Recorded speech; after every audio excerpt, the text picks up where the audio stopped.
ஆண்டவருடைய பிரசன்னத்திலிருந்து அருமையான தேவனுடைய பிள்ளைகளை இந்த சுகமளிக்கும் செய்திக்குள்ளாக வாழ்த்தி வரவேற்கிறேன். கர்த்தர் நல்லவராகவே இருக்கிறார். உங்களுக்காக செய்தியை கேட்டுக்கொண்டிருக்கிற ஒவ்வொரு தேவனுடைய பிள்ளைகளுக்காக நாங்கள் பிரார்த்திக்கிறோம்.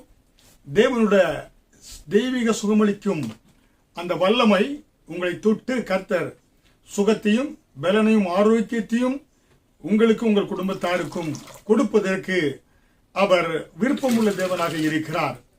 அதுதான் கர்த்தருடைய திட்டமும் சித்தமுமாய் இருக்கிறது. தேவனுடைய பிள்ளைகள் ஒவ்வொருவரும் ஆரோக்கியத்தோடு செழிப்போடு தேவனுடைய சமாதானத்தோடு சந்தோஷத்தோடு வாழ வேண்டும் என்று கர்த்தர் ஒவ்வொரு பிள்ளைகள் மேல அக்கறையுள்ளவராக இருக்கிறார். ஹல்லேலூயா. அதை நாம் விசுவாசிக்க வேண்டும். வேதவசனம் சொல்லுகிறது, சங்கீதம் 91வது அதிகாரம் வசனம் 16 நீடித்த நாட்களால் அவனை திருப்தியாக்கி என் ரட்சிப்பை அவனுக்கு காண்பிப்பேன். தேவனுடைய விருப்பம் அவருடைய ஒவ்வொரு பிள்ளைகளும் நீடித்த நாட்களால் அவர்களை நான் திருப்தியாக்குவேன். கர்த்தர் திருப்தியாக்கி என் ரட்சிப்பை அவனுக்கு காண்பிப்பேன் என்று சொல்கிறாரே. நீங்க நீடித்த நாட்களால் என்ன செய்ய வேண்டும் என்றால் திருப்தியாக இருக்க வேண்டும். ஆவி ஆத்துமா சரீரத்திலே திருப்தியாக இருக்க வேண்டும் என்பதுதான் தேவனுடைய திட்டமும் சித்தமுமாக இருக்கிறது. அப்ப இதை நம்ம ஒவ்வொரு தேவனுடைய பிள்ளைகளும் இதை தெரிந்து வைத்துக் கொள்ள வேண்டும். அப்படி நாம் தெரிந்து வைத்துக் கொள்கின்ற பொழுது வேதவசனம் சொல்கிறது, எபிரேயர் 10வது அதிகாரம் வசனம் 23 அல்லாமலும் நம்முடைய நம்பிக்கையை அறிக்கையிடுகிறதில் அசைவில்லாமல் உறுதியாய் இருக்க கடவோம். வாக்குத்தத்தம் பண்ணினவர் உண்மையுள்ளவராக இருக்கிறார். தேவனுடைய வாக்குத்தத்தங்கள், அவர் இயேசு கிறிஸ்து பூமியிலே நன்மை செய்கிறவராக சுற்றித் திரிந்தார். அவருடைய தழும்புகளால் குணமாகிறோம் என்று இப்படி வேதத்திலே அநேக வாக்குத்தத்தங்கள் கொடுக்கப்பட்டு இருக்கிறது. அந்த வாக்குத்தத்தத்தை செய்தவர் உண்மையுள்ளவராக இருக்கிறாராம். அதனால்தான் நாம் நம்முடைய நம்பிக்கையை அறிக்கை எடுக்கிறதில் அசைவில்லாமல் உறுதியாக இருக்க கடவோ. வாக்குத்தத்தம் பண்ணினவர் உண்மையுள்ளவராக இருக்கிறார். நம்முடைய ஆண்டவர் பொய் சொல்ல மனிதன் அல்ல, மனம் மாற மனுப்புத்திரனும் அல்ல. அவர் சொல்லியும் செய்யாதிருப்பாரோ என்று வேதவசனம் சொல்லுகிறது. கர்த்தர் கொடுத்த வாக்குத்தத்தங்களை எல்லாம் அவர் நிறைவேற்றுவதற்கு உண்மையுள்ள தேவனாக இருக்கிறார். ஹல்லேலூயா. தேவனுடைய அன்புல சிறிதளவு கூட எந்த விதமான மாற்றம் கிடையாது. அவர் தேவன் அன்பாகவே இருக்கிறார் என்று வேதவசனம் சொல்லுகிறது. ஹல்லேலூயா. அப்படி என்றால் தேவனுடைய பிள்ளைகள் அனைவரும் தேவனுடைய திட்டம் சித்தம் விருப்பம் என்னவென்றால் நீங்கள் சுகத்தோடு பலத்தோடு இந்த பூமியிலே ஒரு நல்ல ஆரோக்கியமுள்ள ஐஸ்வர்யமுள்ள கர்த்தருக்கு சாட்சியான ஒரு வாழ்க்கை வாழ வேண்டும் என்று கர்த்தர் பிரியப்படுகிறார். ஹல்லேலூயா. ஏனென்றால் தேவனுடைய பிள்ளைகள் ஒவ்வொருவருக்கும் கர்த்தர் நல்லவர், இக்கட்டு நாளிலே அரணான கோட்டை தம்மை நம்புகிறவர்களை அறிந்திருக்கிறார் என்று நாகும் 1வது அதிகாரம் வசனம் 7 சொல்லப்பட்டிருக்கிறது. கர்த்தர் எப்படிப்பட்டவராம்? கர்த்தர் நல்லவர், இக்கட்டு நாளிலே அரணான கோட்டை தம்மை நம்புகிறவர்களை அறிந்திருக்கிறார். ஹல்லேலூயா. அருமையான தேவனுடைய பிள்ளைகளை, நம்ம கர்த்தர் நமக்கு நல்லவராகவே இருக்கிறார். கர்த்தர் நல்லவர் என்பதை ருசித்து பாருங்கள் என்று சங்கீதத்தில் பார்க்கிறோம். எப்படியாக அவர் நல்லவர் என்று நம்ம ருசித்து பார்க்கிறோம்? கர்த்தர் நம்மை படைத்ததினாலே, படைப்பிலே நம் சரீரத்தில் எந்த அங்கவினங்களும் இல்லாதபடி எல்லா உறுப்புகளும் நன்றாக இருக்கும்படியாக ஆண்டவர் படைத்திருக்கிறாரே, அதன் மூலமாக அவர் நல்லவராக இருக்கிறார். ஆண்டவர் நம்மை பராமரிப்பதினாலே, ஒவ்வொரு நாளும் ஆகாரத்தை கொடுத்து நன்றாக நம்மை பராமரிக்கிறாரே, அதன் மூலம் அவர் நல்லவர் என்பதை நாம் அறிந்து கொள்கிறோம். 3வதாக ஆண்டவர் நம்மை பாதுகாப்பதினாலே, கர்த்தர் எல்லா வியாதிகளுக்கு விபத்துகளுக்கு நீங்கி விலக்கி பாதுகாப்பதினாலே நாம் நல்லவர் என்பதை அறிந்து பார்க்கிறோம். ஹல்லேலூயா. அதனால்தான் கர்த்தர் நல்லவர் என்பதை ருசித்து பாருங்கள் என்று வேதவசனம் சொல்லுகிறது. ஹல்லேலூயா. அருமையான தேவனுடைய பிள்ளைகளே, அதனால இன்னைக்கு அநேகருக்கு பலவீனத்தில் இருக்கிறாங்க, அநேகர் வியாதியில் இருக்கிறாங்க, அநேகர் கவலைகள் கண்ணீர்ல வியாதிகள், சில குறுகிய வியாதி இருக்கிறது, நீண்ட நாட்கள் வியாதி இருக்கிறது. இப்படிப்பட்ட வியாதி உள்ளவர்களுக்கு வேதவசனம் என்ன சொல்லுகிறது? உங்கள் நம்பிக்கை என்ன? கர்த்தருடைய வேதவசனம் என்ன சொல்லுகிறது? வியாதிகள் வருவதற்கு பல காரணங்கள் இருக்கிறது. ஒரு மனிதனுக்கு சாபத்தின் மூலமாக வியாதிகள் வருகிறது. ஒரு மனிதனுக்கு பரம்பரையாக குடும்பத்தில் வியாதிகள் வரக்கூடியதாக இருக்கிறது. ஒரு சிலருக்கு பாவம் செய்ததன் மூலமாக வியாதிகள் வரக்கூடியதாக இருக்கிறது. ஒரு சிலருக்கு தொற்று நோய் மூலமாக வியாதிகள் வரக்கூடியதாக இருக்கிறது. இப்படியாக அநேகர் வியாதிப்படுகின்ற பொழுது கடவுள் மேல என்ன செய்றாங்க, பலியை போட்டு விடுகிறார்கள். ஆண்டவருக்கு கண்ணே இல்லையா, என்னையே சோதித்துக் கொண்டு இருக்கிறாரே என்று சொல்லி வியாதிகளுக்கு ஆண்டவர் மேல என்ன செய்றாங்க, பலியை போடக்கூடியவர்களாக அநேகர் இருக்கிறார்கள்.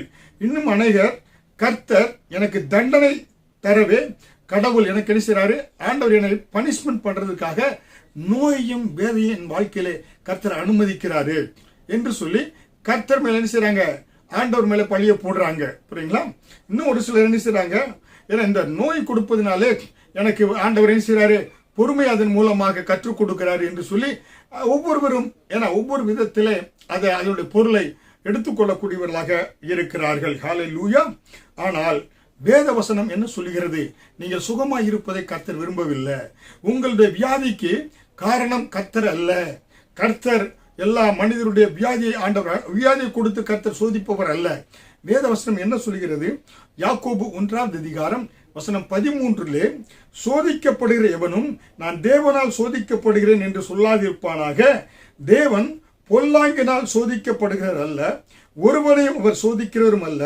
அவனவன் தன் சுய இச்சையினால் இழுக்கப்பட்டு சிக்குண்டு சோதிக்கப்படுகிறான். தேவனுடைய பிள்ளைகளே, நீங்க நன்றாக பாருங்க, கர்த்தர் நம்மை என்ன வியாதியை கொடுத்தோ வேதனை கொடுத்தோ தேவன் நம்மை சோதிக்கிறவர் அல்ல. புரியுங்களா? இப்ப அநேகருக்கு அவனவன் தன் சுய இச்சையினாலே என்ன செய்கிறான், சோதிக்கப்படுகிறான் என்று வேதவசனம் சொல்லுகிறது. ஹல்லேலூயா. அப்ப தன்னுடைய சுயத்தின் நிமித்தமாய் அநேகர் என்ன செய்யறாங்க, பாவம் செய்யறாங்க. அதன் மூலமாக வியாதிகள் வரக்கூடியதாக இருக்கிறது. ஏனென்றால் வேதவசனம் என்ன சொல்கிறது, நீதிமொழிகள் 14ஆவது அதிகாரம் வசனம் 12 மனுஷனுக்கு செம்மையாய் தோன்றுகிற வழி உண்டு, அதன் முடிவோ மரண வழிகள். ஹல்லேலூயா. நம்முடைய மனிதர்களுக்கு இன்னைக்கு அநேகர் செய்றாங்க, ஏன்னா பார்ப்பதற்கு கண்ணிலே கவர்ச்சியாக இது நன்றாக இருக்கிறது என்று சொல்லி கர்த்தருக்கு விரோதமாய் மனசாட்சியை மழுங்கடித்துக் கொண்டு பாவங்களில் செல்றாங்க. ஆனா அதனுடைய முடிவு எப்படியா இருக்கிறது, மரண வழிகள் என்று வேதவசனம் சொல்லுகிறது. ஹல்லேலூயா. அதனால்தான் ஏன்னா சோதிக்கப்படுகிற எல்லாரும் தன்னுடைய சுய இச்சையினாலே என்ன செய்கிறான், சோதிக்கப்படுகிறான். இழுக்குண்டு சோதனை சோதிக்கப்படுகிறான் என்று வேதவசனம் சொல்லுகிறது. ஹல்லேலூயா. வியாதிக்கு இதுவும் ஒரு காரணம், என்ன பாவம் ஒரு காரணமாக இருக்கக்கூடியதாக இருக்கிறது. ஒருவன் என்ன செய்கிறான், மதுவுக்கு அடிமையாகிறான் வைத்துக் கொள்ளுங்க. அந்த மதுவினால என்ன செய்கிறது, அவனுடைய என்ன நுரையீரல் பாதிக்கப்படுகிறது, பலவிதமான அவனுக்கு வியாதிகள் வரக்கூடியதாக இருக்கிறது. அதே போல புகைக்கு ஒருவன் அடிமையாக இருக்கிறான் என்றால் நுரையீரல் பாதிக்கப்பட்டு அவனுக்கு கேன்சர் நோய் வரக்கூடியதாக இருக்கிறது. ஒருவன் விபச்சாரம் செய்யக்கூடியவனாக இருக்கிறான் என்றால் அவனுக்கு எய்ட்ஸ் நோய் வந்து அப்படியாக அவன் மறிக்கக்கூடியவனாக இருக்கிறான். அதனாலே ஒவ்வொருவரும் அவங்களுடைய பாவத்தின் நிமித்தமாக அவர்களுக்கு என்ன உண்டாகிறது, வியாதி வரக்கூடியதாக இருக்கிறது. ஒருவன் திருடுகிறான் என்று வைத்துக் கொள்ளுங்க, அந்த திருடனுக்கு அந்த மனசாட்சி வேதனை வந்து பின்பாக அது என்ன ஆகிறது, இருதயத்தில் வியாதிகளை கொண்டு வரக்கூடியதாக இருக்கிறது. மற்றும் கர்த்தருடைய கட்டளைகளை மீறுகின்ற பொழுது என்ன ஆகிறது, அவனுக்கு பாவம் செய்கிறான், வியாதி வரக்கூடியதாக இருக்கிறது. புரியுங்களா? அதாவது பாத்தீங்கன்னாக்க கர்த்தருடைய கட்டளைகள் என்ன, தேவனிடத்தில் அன்பு செலுத்தணும். ஒரு மனிதன் கர்த்தரிடத்தில் அன்பு செலுத்தாதபடி அவன் விக்கிர ஆராதனைக்குள் செல்கிறான் என்றால் விக்கிரங்களுக்கு படைக்கப்பட்டதை அவன் சாப்பிடுகின்ற பொழுது அவனுக்கு வியாதிகள் வரக்கூடியதாக இருக்கிறது. இல்லை என்றால் ஒருவன் கர்த்தருடைய பிரமாணங்களை மீறி விபச்சாரம் செய்கிறான் என்றால் அவனுக்கு வியாதி வரக்கூடியதாக இருக்கிறது. கர்த்தர் 2 காரியத்தை ஆண்டவருக்கு மிக மிக பிடிக்காத காரியம், ஒன்று விக்கிர ஆராதனை, 2வது விபச்சாரம். 2 காரியமும் கர்த்தருடைய கற்பனைகளை கை கொள்ளாமல், அதாவது பாவத்தில் அதி தீவிரமாய் விழக்கூடிய காரியம். ஹல்லேலூயா. அதனால்தான் அருமையான தேவனுடைய பிள்ளைகளை வேதவசனம் என்ன சொல்லுகிறது என்றால், ரோமர் 5ஆவது அதிகாரம் வசனம் 12 ஒரே மனுஷனாலே பாவமும் பாவத்தினாலே மரணமும் உலகத்தில் பிரவேசித்தது என்று சொல்லப்பட்டிருக்கிறது. ஆதாமை நிமித்தமாக கர்த்தர் ஆதியில உருவாக்கி ஏதேன் தோட்டத்தில் வியாதிகள் இல்லை, மரணங்கள் இல்லை. ஒரே மனிதன் ஆதாம் செய்த பாவத்தினாலே உலகத்தில் என்ன உண்டானது, பாவம் வந்து பாவத்தின் மூலமாக மரணம் பிரவேசித்தது என்று வேதவசனம் சொல்கிறது.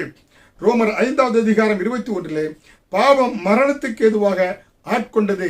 ஆதாம் செய்த பாவத்தின் நிமித்தமாய் மரணம் பூமியிலே வந்தது என்று வேதவசனம் சொல்லுகிறது.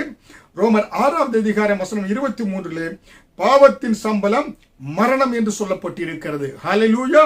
அருமையான தேவனுடைய பிள்ளைகளே, அதனால பாருங்க, ஒவ்வொரு இடத்துக்கும் நம்ம வேலை செய்கிறோம், அந்த வேலைக்கு கூலி கொடுக்கறாங்க. அப்ப நீங்க பாவம் செய்தா பாவத்திற்கு என்ன உண்டு? ஏன்னா பாவத்தினுடைய சம்பளம் மரணமாக இருக்கக்கூடியதாக இருக்கிறது. ஹல்லேலூயா. அதனால்தான் நீங்க சற்று பாவம் செய்கிறது போல அந்த பாவத்திற்கு என்ன பாத்தீங்கன்னாக்க அதன் மூலமாக ரிசல்ட் என்னன்னாக்க வியாதி வருகிறது என்பதை சற்று நீங்க ஆராய்ந்து பார்க்க வேண்டும். ஹல்லேலூயா. அதனால தான் தேவனுடைய பிள்ளைகளா இருக்கிற நீங்க சுய இச்சையினாலே சோதிக்கப்பட்டு நீங்க பாவம் செய்றீங்க. அதனால சுய இச்சையை மேற்கொள்வதற்கு பரிசுத்த ஆவியானுடைய துணை வேண்டும். கர்த்தருடைய கிருபை, தேவனுடைய கிருபையினாலே நீங்க பாவங்களை மேற்கொள்ள முடியும்.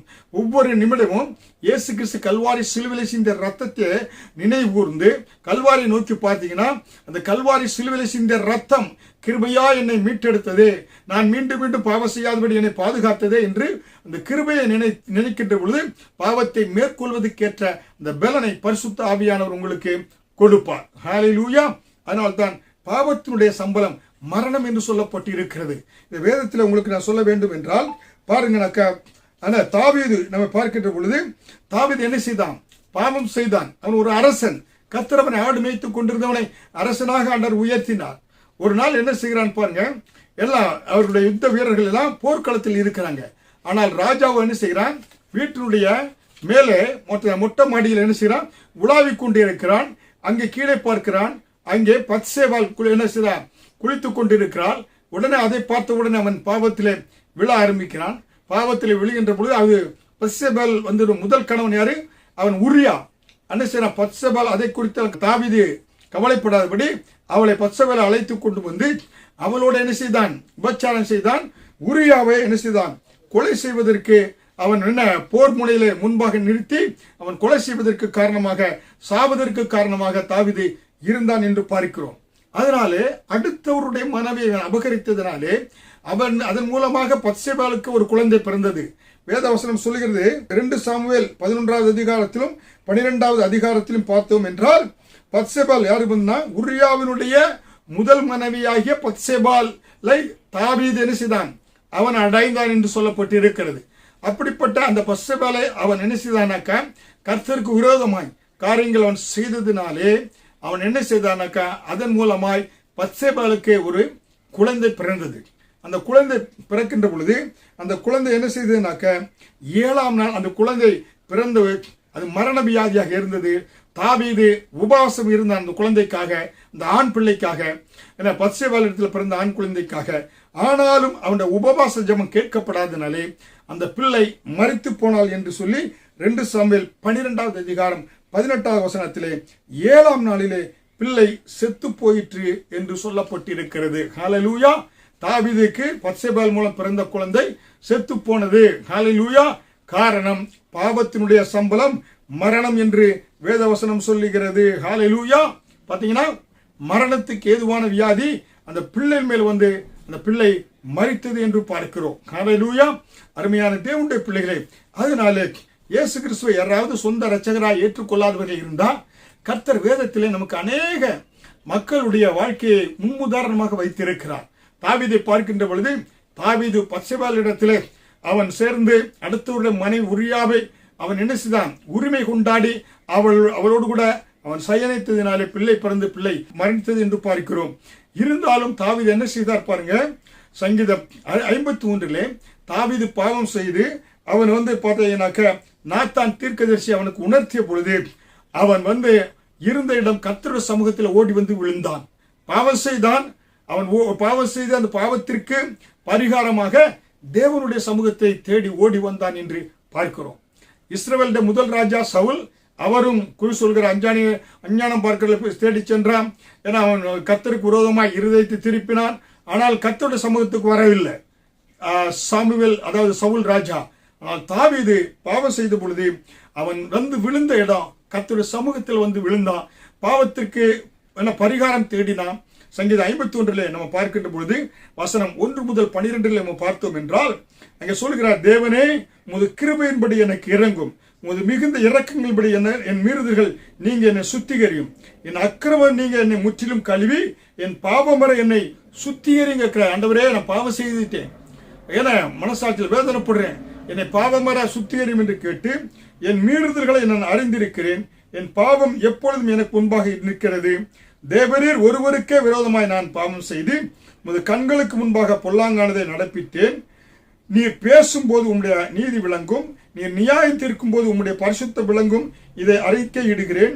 இதோ நான் துர்க்குணத்தில் உருவானேன், என் தாய் என்னை பாவத்தில் கர்ப்பம் தரித்தாள். இதோ உள்ளத்தில் உண்மை இருக்க விரும்புகிறீர், அந்த கரணத்தில் ஞானத்தை எனக்கு தெரியப்படுத்துவீர். நீ என்னை ஈசோப்பினால் சுத்திகரியும், அப்பொழுது நான் சுத்தமாவேன். என்னை கழுவியேறலும், அப்பொழுது நான் உறைந்த மலையிலும் வெண்மையாவேன். நான் சந்தோஷமும் மகிழ்ச்சியும் கேட்கும்படி செய்யும், அப்பொழுது நீர் நொறுங்கின எலும்புகள் களி கூறும். என் பாவங்களை பாராதபடி நீர் உமது முகத்தை மறைத்து என் அக்கிரமங்களை எல்லாம் நீக்கியருளும். தேவனே, சுத்த இருதயத்தை என்னில் சிருஷ்டியும், நிலைவரமான ஆவியை என் உள்ளத்திலே புதுப்பியும். உமது சமூகத்தை விட்டு என்னை தள்ளாமலும் உமது பரிசுத்த ஆவியை என்னிடத்திலிருந்து எடுத்துக்கொள்ளாமலும் இரும். உமது ரட்சணியத்தின் சந்தோஷத்தை திரும்ப எனக்கு தந்து உற்சாகமான ஆவி என்னை தாங்குபடி செய்யும் என்று சொல்லி சங்கீதம் 51:11 வசனம் முதல் 12 வரை அவர் பாவ அறிக்கை செய்து கர்த்தர் சமூகத்தில் என்ன செய்ய விழுகிறாரு. ஆண்டவரே, பரிசுத்த ஆவியை என்னிடந்து எடுத்து போடாதிரும், நான் பாவம் செய்தேன், பிள்ளை மரித்து போயிற்று என்று சொல்லி பாவ அறிக்கை செய்தார். யாரு? தாவீது. ஹல்லேலூயா. அதனால்தான் கர்த்தர் என்ன செய்தார்னாக்க 1 சாமுவேல் 13:14 அப்போஸ்தலர் 13:12 கர்த்தருடைய இருதயத்துக்கேற்ற மனுஷனாக தாவீதை கர்த்தர் தெரிந்து கொண்டார். David was a man after God's own heart. பாருங்க, கர்த்தருடைய இருதயத்துக்கேற்ற ஒரு தாசனாக தாவீதை கர்த்தர் தெரிந்து கொண்டார். கர்த்தர் தாவீதை தெரிந்து கொண்டேன் என்று அறிக்கை சொல்கிறார். காரணம், அவன் பாவம் செய்தான், ஆனால் கர்த்தர் விட்டு தூரமாய் போய்விடவில்லை. என அவன் கர்த்தர் சமூகத்தில் வந்து விழுந்தான். தாவீது ஒரு முறை பாவம் செய்தான். அந்த பாவத்தை அவன் மீண்டும் செய்ய வாழ்நாளிலே அவன் ஜீவன் இருக்கிற வரை 120 வருடங்கள் உயிரோடு வாழ்கின்ற வரை மீண்டுமாக செய்த பாவத்தை அவன் செய்யவே கிடையாது. ஹல்லேலூயா. அவன் துணைக்கு பரிசுத்த ஆவியை இடத்தில் எடுத்து போடாது என்று பரிசுத்த ஆவியான துணையோடு கூட மீதி நாட்களை அவன் நினைச்சுதான் கழித்தான் என்று பார்க்கிறோம். ஹல்லேலூயா. அருமையான தேவனுடைய பிள்ளைகளை நீங்க தெரிந்து கொள்ளுங்க. தாவீதை வாலிப நாட்களிலே ஆடு மேய்த்துக் கொண்டிருக்கின்ற கர்த்தர் தெரிந்து கொண்டார். அவனை அபிஷேகத்தில் நிரப்பினார், ராஜாவாக முன்குறித்தார். இருந்தால் அவன் பாவத்தில் விழுந்த பொழுது அவனை தள்ளிவிடாதபடி மீண்டும் கர்த்தருடைய இருதயத்துக்கேற்றவனாய் அவனை நினைச்சார், கர்த்தர் தெரிந்து கொண்டார் என்று பார்க்கிறோம். அருமையா தேவனுடைய பிள்ளைகளே, இன்றைக்கு இந்த செய்தி கேட்டுக்கொண்டிருக்கிற நீங்க ஒருவேளை இயேசு கிறிஸ்துவை ஏற்றுக்கொள்ளாமல், ஐயா நான் இல்லாமல் இருக்கிறேன், நான் ஒரு பாவியிலும் பயங்கரமான பாவியா இருக்கிறேன், இயேசு என்னை மன்னிப்பாரா, என்னை அவருடைய பிள்ளையாக மாற்றுவாரா என்று நீங்க ஒருவேளை உங்க உள்ளத்தில் கேள்விகள் எழும்பலாம். அதனால தான் கர்த்தர் தாவீதை எழுதி வைத்திருக்கிறார். அவன் பெரிய பாவம் செய்தான், கொலை செய்தான் உரியாவை, அதே போல விபச்சாரம் செய்தான் பத்சேபாளோடு கூட. ஆனால் கர்த்தர் சமூகத்துக்கு வந்தனாலே தேவன் அவன் புறம்பே தள்ளல, கர்த்தர் அவனை மீண்டுமாய் தூக்கி எடுத்தார். இன்றைக்கு உங்களை மன்னிக்கக்கூடிய மனதுருக்கம் உள்ள, உங்களை அன்போடு அரவணைக்கிற, தாயை போல் தேற்றுகிற, தாயை போல் அரவணைக்கிற அன்புள்ளது இயேசுவை உங்களுக்கு அறிமுகப்படுத்துகிறேன். நீங்க எப்படிப்பட்ட பாவம் செய்து வியாதியோடு இருக்கலாம், இந்த இயேசுவின் கரம் உங்களை நோக்கி நீட்டப்பட்டு கொண்டிருக்கிறது. உங்களை அரவணைக்க அவர் ஆவல் உள்ளவராய் இருக்கிறார். என்னோடு கூட இந்த ரட்சிப்பின் ஜெபத்தை நீங்க செய்யுங்க. அவருடைய பிள்ளையாய் மாறுறீங்க. உங்கள் பாவத்தை மன்னிக்கிறார், கண்ணீரை துடைக்கிறார். அவர் உங்களை கண்மனை மேல் உயர்த்த வல்லமையுள்ள தேவனாய் இருக்கிறார். என் இருதயத்துக்கேற்ற மகனே மகளை என்று அழைக்க விரும்புகிறார். என்னோடு கூட இந்த ஜெபத்தை நீங்க, இந்த ரட்சிப்பின் ஜெபத்தை நீங்க செய்யுங்க. பரலோகத்தின் பிதாவே, எனக்காக இயேசு கிறிஸ்துவை இந்த பூமியிலே நீர் அனுப்பி, அவர் எனக்காக என அடிக்கப்பட்டு, அவர் நினைச்சார், அடக்கம் செய்யப்பட்டு 3ஆம் நாள் உயிரோடு எழும்பினார். அவருடைய தழும்பு என்னுடைய பாவங்கள் நிமித்தம் இயேசு அவர் அந்த பாவங்களை சுமந்து அவர் மரிக்க வேண்டியதாக இருந்தது. மரித்து 3ஆம் நாள் உயிரோடு எழுந்தார். அவரே ஒரு ரட்சகர், என்னுடைய ரட்சகரும் அவரே, உலக ரட்சகரும் அவரே என்று நான் அறிக்கை இடுகிறேன் என்று இந்த ஜெபத்தை நீங்க செய்கின்ற பொழுது அவருடைய பிள்ளையாக மாறுறீங்க. ரட்சிப்பு இலவசமாக உங்களுக்கு கொடுக்கப்பட்டிருக்கிறது. அப்படியாக கர்த்தருடைய கட்டளைகள் மீறாமல் நீங்க அவருக்கு பிள்ளையாக மாறுகின்ற பொழுது நீங்க எதற்காக காவடி எடுக்கணுமோ காணிக்கை செலுத்தமோ தேவையில்லை. இயேசுவை அனுதினம் உங்கள் கண் முன்பாக நினைத்து அவரை நீங்க துதித்து ஆராய்த்து பிரார்த்தனை செய்கின்ற பொழுது எப்பொழுது உங்களோடு கூட இருக்கிறார். அவருடைய பிள்ளையாய் மாறுறீங்க, அவருடைய இருதயத்துக்கு ஏற்றவராக மாறுறீங்க.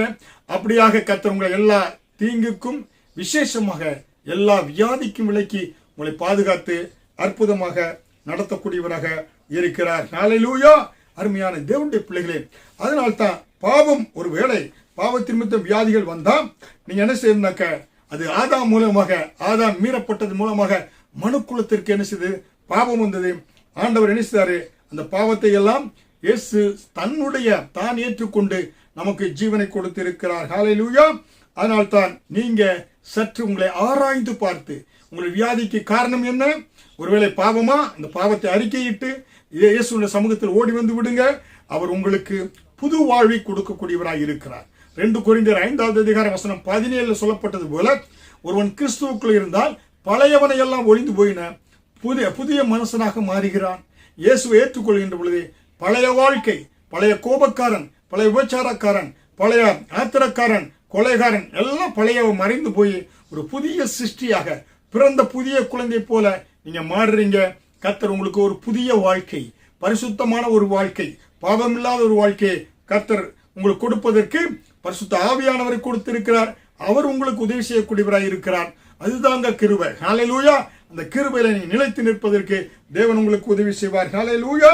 அதனால்தான் கர்த்தர் வேதத்தில் அநேக இடங்களிலே பாவங்களை எல்லாம் இயேசு கிறிஸ்து மன்னித்து அவர்களுக்கு ஜீவனை கொடுத்து இருக்கிறார் என்று அநேக வேத வசனங்களை நாம் பார்க்கலாம்.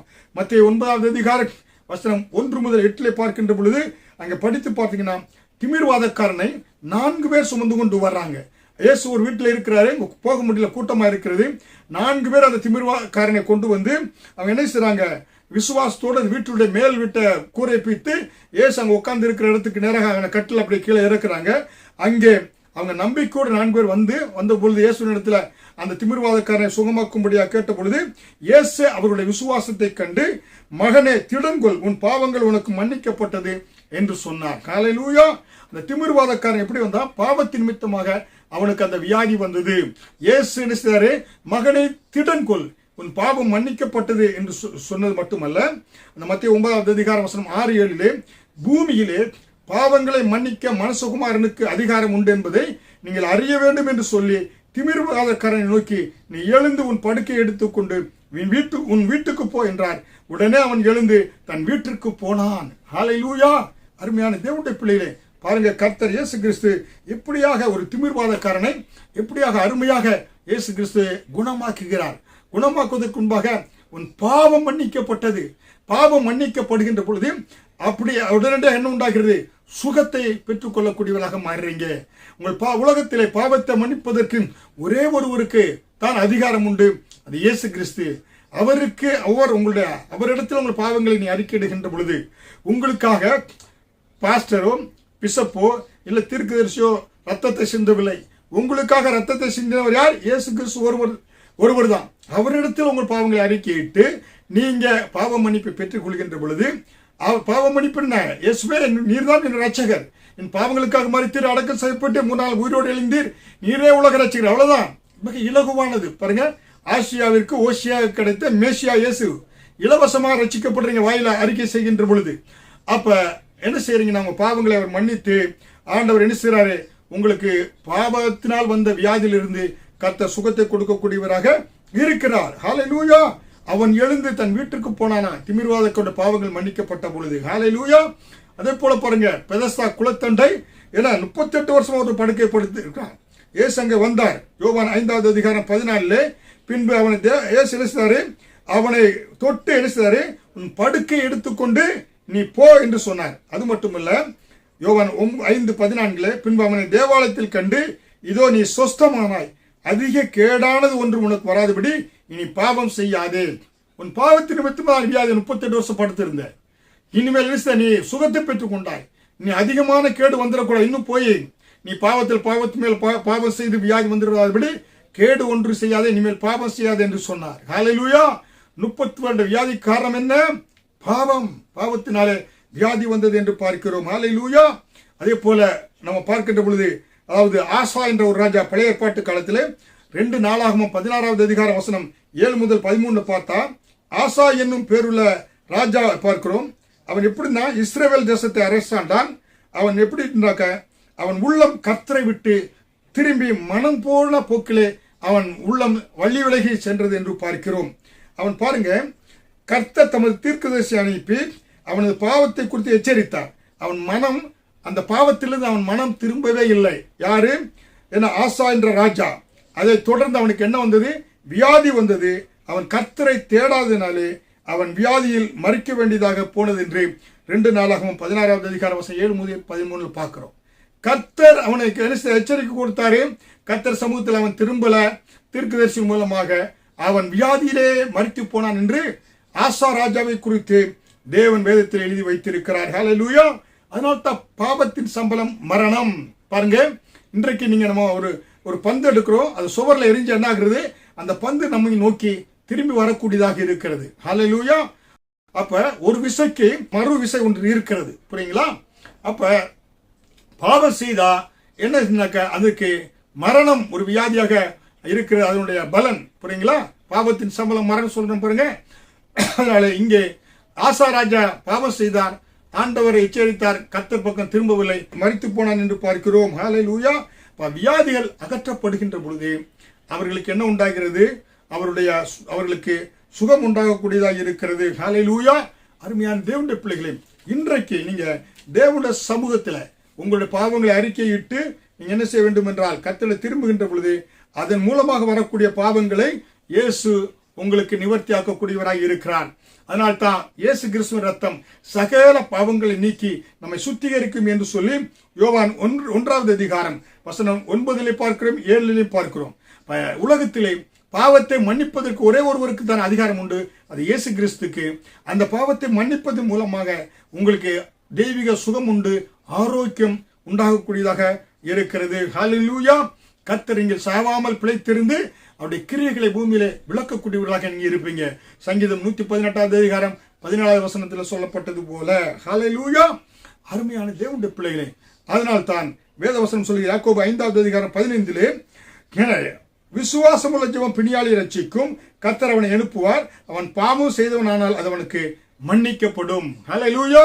கர்த்தர் உங்களுக்கு பிரார்த்தனை செய்கின்ற பொழுது கர்த்தர் என்ன செய்கிறாரு? ஏன்னா அந்த வியாதி படுக்கையை மாற்றுகிறார். ஏன்னா அவன் நீங்க பாவம் செய்த அந்த பாவத்தை ஆண்டவர் என்ன செய்கிறாரு? மன்னித்து உங்கள் வியாதி படுக்கையை ஆண்டவர் மாற்றி போடக்கூடியவராக இருக்கிறார். ஹல்லேலூயா. யாக்கோபு 5வது அதிகாரம் வசனம் 16 நீதிமான்கள் செய்யும் ஊக்கமான ஜெபம், ஊக்கமான வேண்டுதல் மிகவும் பலனுள்ளதாக இருக்கிறது என்று சொல்லுகிறார். ஹல்லேலூயா. உங்களில் ஒருவன் வியாதியாக இருந்தால் அவன் சபை மூப்பர்களை வரவழைப்பானாக, அவர்கள் கர்த்தருடைய நாமத்தினால் அவனுக்கு எண்ணெய் பூசி அவனுக்காக ஜெபம் பண்ண கடவர்கள், அப்பொழுது அவன் சுஸ்தமாவான் என்று சொல்லி யாக்கோபு 5வது அதிகாரம் வசனம் 14 பார்க்கிறோம். ஹல்லேலூயா. கர்த்தர் குணமாக்கக்கூடியவராக இருக்கிறார். இன்றைக்கு பாவத்தினால் வந்த வியாதியை கர்த்தர் குணமாக்கக்கூடியவராக இருக்கிறார். ஹல்லேலூயா.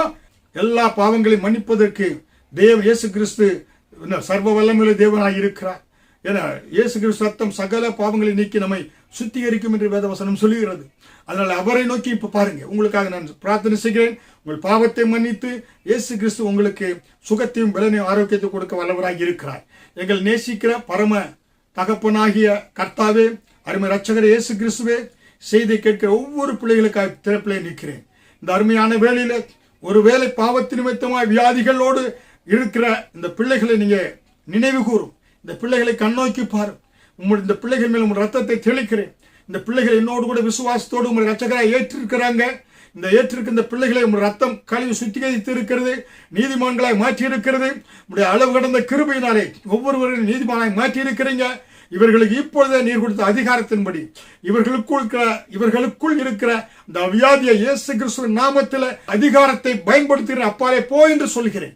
வியாதிகள் நீங்கட்டும், சுகம் உச்சந்தலம் உள்ளங்கால் வரை எல்லா சரீரத்தில் எல்லா பாகத்திலும் சுகம் உண்டாகட்டும், ஆரோக்கியம் உண்டாகட்டும். நல்ல சிந்தனையை கொடுங்க, நல்ல பார்வையை கொடுங்க. நல்ல ஆண்டவரே கைகள் நல்லா செயல்பட, தோள்பட்ட வியாதிகள், இருதயத்தில் இருக்கக்கூடிய வியாதிகள், கிட்னி வியாதிகள், ஆண்டவரே அதே போல இடுப்பு கால் எல்லா வியாதிகளை நீக்கி, பிளட் பிரஷர் சுகர் எல்லாவற்றையும் நீக்கி பிள்ளைகளை சுகமாக்கும்படியாக ஜெபிக்கிறேன். உம்முடைய ஆணி பாய்ந்த கரங்கள், ஒவ்வொரு ஆணி பாய்ந்த கரங்களால் தொடுவீராக. அற்புதம் நடக்கட்டும், அதிசயம் நடக்கட்டும். ஜீவனுள்ள சாட்சிகளாக ஒவ்வொருவரும் நிறுத்தும் ஆண்டவரே. விசேஷித்த அபிஷேகம் ஆண்டவரே, பரத்திலிருந்து இறங்கி ஒவ்வொரு பிள்ளையை தொடுவதாக, ஒவ்வொரு பிள்ளைகளை மன்னித்து ஆசீர்வதித்து நீண்ட ஆயுளை கொடுப்பீராக. ஒவ்வொருவரும் சாவாமல் பிழைத்திருந்து ஆண்டவருடைய சாட்சிகளை பூமியில விளங்கச் செய்வீராக. நீங்க ஆசீர்வதியும். இயேசு கிறிஸ்துவின் ஜெபிக்கிறேன் ஜீவனுள்ள நல்ல பிதாவே, ஆமென்.